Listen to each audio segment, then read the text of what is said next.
Curious if you can use Afterpay to manage and pay your everyday bills? While Afterpay is popular for retail purchases, its primary function isn't typically for utility or service bill payments. In this guide, I'll clarify how Afterpay is generally used and its limitations regarding bill payments. Afterpay's core service is buy now, pay later for retail purchases, allowing you to split the cost into 4 interest-free installments. It works by integrating directly with participating online and in-store merchants.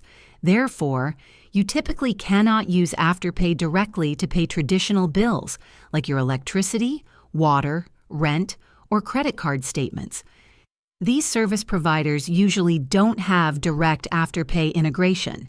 However, some services or bill payment platforms might offer a virtual card option, which might allow you to attempt using an Afterpay one-time card if Afterpay offers it. Always check Afterpay's current terms and the biller's accepted payment methods. For most bills, traditional payment methods are required, and there you have it. Understanding how Afterpay works for bill payments is key.